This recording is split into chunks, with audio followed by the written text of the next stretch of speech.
नमस्कार, मैं हूं आलोक शुक्ला और आप देख रहे हैं वर्ल्ड न्यूज सर्विस। शुरू करते हैं खबरों का सिलसिला आज के हेडलाइन से। चीन को सताने लगा डर, भारत लगा सकता है 7 कंपनियों पर प्रतिबंध। संयुक्त युद्धाभ्यास के बीच अमेरिकी रक्षा मंत्री ने भारत के साथ संबंधों को बताया बेहद अहम। खतरे में इमरान की कुर्सी, सत्ता से हटाने के लिए 3 विरोधियों ने मिलाया हाथ। गलवान घाटी हिंसा को लेकर अमेरिकी प्रतिनिधि सभा में भारत को मिला समर्थन, चीन के खिलाफ प्रस्ताव हुआ पारित। ब्राजील के शिक्षा मंत्री और नागरिकता मंत्री भी हुए कोरोना पॉजिटिव। ब्रिटेन के एक्शन से तिलमिलाया चीन, कहा अमेरिका के इशारे पर नाचना बंद करो। अमेरिका चुनाव के चलते बाइडेन ने ट्रंप को हराने के लिए मुसलमानों से मांगी मदद। सचिन पायलट के गुट को बड़ी राहत, 24 जुलाई तक स्पीकर नहीं कर सकेंगे कोई कार्रवाई।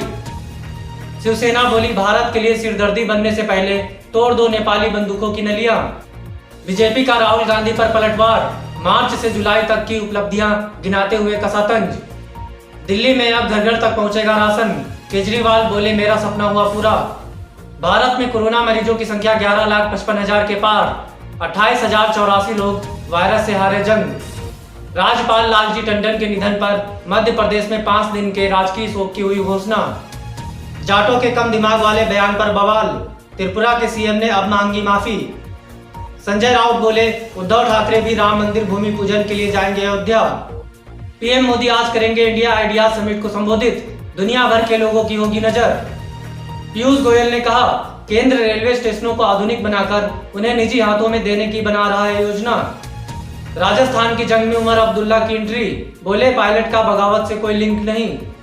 बीजेपी पर ममता बनर्जी का बड़ा हमला, बोली बंगाल के लोग राज्य को चलाएंगे ना कि बाहर के लोग।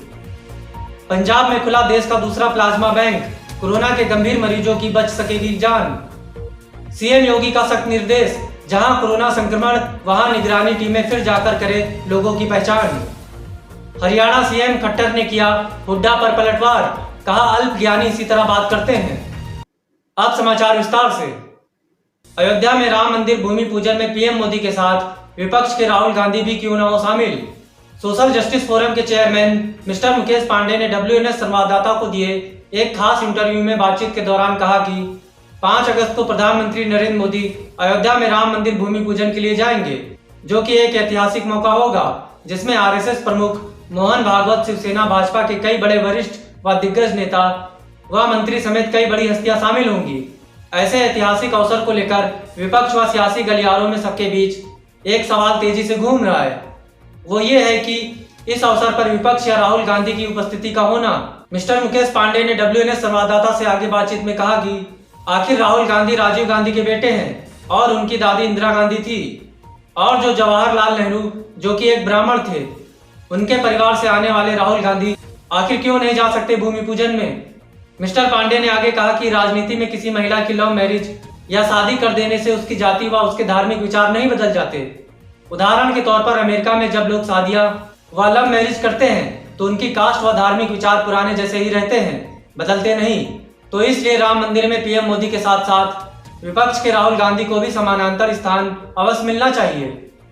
देश के विकास में जवाहरलाल नेहरू का भी बहुत बड़ा योगदान रहा।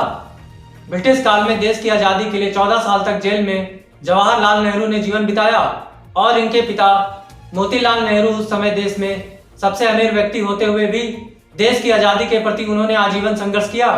तो ऐसे संघर्षमय व ब्राह्मण परिवार से आने वाले राहुल गांधी को पूरे सम्मान के साथ मोदी जी को अवश्य बुलाना चाहिए और भूमि पूजन में अपने साथ शामिल भी करना चाहिए। मिस्टर मुकेश पांडे ने बाबरी मस्जिद पर भी बात करते हुए आगे कहा कि एक तरफ जहां लालकृष्ण आडवाणी, मुरली मनोहर जोशी व उमा भारती पर बाबरी मस्जिद को गिराने का आरोप है, जिसकी सुनवाई अभी भी न्यायालय में चल रही है, जिसमें तीनों आरोपियों को जेल भी हो सकती है, और दूसरी तरफ जहां मोदी ने कुछ भी नहीं किया, वो देश के प्रधानमंत्री हैं। तो ऐसे में स्वाभाविक है कि सत्ता के साथ साथ विपक्ष को भी राम मंदिर भूमि पूजन में मोदी जी को सम्मान सहित राहुल गांधी को अपने साथ शामिल करना चाहिए। मिलावट मिलावट मिलावट, आज के जमाने में चारों तरफ मिलावट, यहाँ तक कि खाने की हर एक चीज में मिलावट। सही स्वाद तो हम भूल ही चुके हैं। बात सिर्फ स्वाद की नहीं, स्वास्थ्य और शुद्धता की है। तब तो ऑप्शन सिर्फ एक ही है, प्योर एग्रो, क्योंकि गुणवत्ता ही उत्पादन की पहचान है। 100% सर्टिफाइड ऑर्गेनिक खाद्य पदार्थ एवं मसाले। पाकिस्तान में इमरान के छूटे पसीने, सत्ता से हटाने के लिए 3 विरोधियों ने मिलाया हाथ। WNS इस्लामाबाद से मिली रिपोर्ट के अनुसार पाकिस्तान के प्रधानमंत्री इमरान खान की कुर्सी खतरे में नजर आ रही है। उन्हें सत्ता से हटाने के लिए अब 3 विपक्षी पार्टियां एक साथ आ गई हैं। पाकिस्तानी मीडिया के मुताबिक नवाज शरीफ की पार्टी PMLN, बिलावल भुट्टो की पार्टी PPP और मौलाना फजल उर रहमान की जमीयत उल इस्लामी साथ मिलकर इमरान को कुर्सी से हटाने की तैयारी में है। तीनों पार्टियों में ज्यादातर मुद्दों पर सहमति बन गई है और सोमवार को इन पार्टियों में मीटिंग भी हुई है। मीडिया रिपोर्ट के मुताबिक मौलाना फजल उर रहमान की जमीयत उल इस्लामी वही पार्टी है जिसने पिछले साल नवंबर में भी इमरान के लिए मार्च निकालकर मुश्किलें पैदा कर दी थी। ये मार्च इस्लामाबाद तक पहुंच गया था, हालांकि आज स्पष्ट वजहों से इसे वापस ले लिया गया। सोमवार को PMLN के नेताओं का एक दल बिलावल भुट्टो के घर पहुंचा और इमरान को हटाने के लिए रणनीति पर चर्चा शुरू की। मोदी के सामने चाइना हुआ सरेंडर, नहीं बिक रहा चाइना का सामान। WNS वाराणसी इंफॉर्मेशन सेंटर से ब्यूरो चीफ DS मिश्रा से मिली रिपोर्ट के अनुसार भारत चीन के बीच हुए तनाव का चीन की कंपनियों व उद्योगों पर बहुत गहरा प्रभाव पड़ा है। चाइना में निर्मित होने वाले उत्पादों का बहुत बड़ी मात्रा में भंडार तो है, लेकिन उसे खरीदने वाला कोई भी एक देश नहीं है।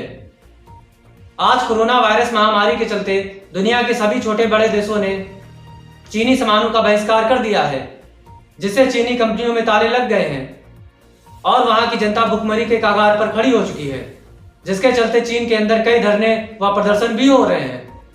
चीन का सबसे ज्यादा व्यापार भारत में ही होता था, लेकिन लद्दाख तनाव के चलते वो व्यापार भी भारत ने बंद कर दिया और इसका सीधा असर चीन पर ऐसा पड़ा कि चीन में आज सड़कों पर भारी मात्रा में माल पड़ा है, लेकिन लेने वाला कोई नहीं है। इसी के चलते चीन के राष्ट्रपति शी जिनपिंग पर बीते दिनों से वहां की जनता का दबाव बढ़ता जा रहा है।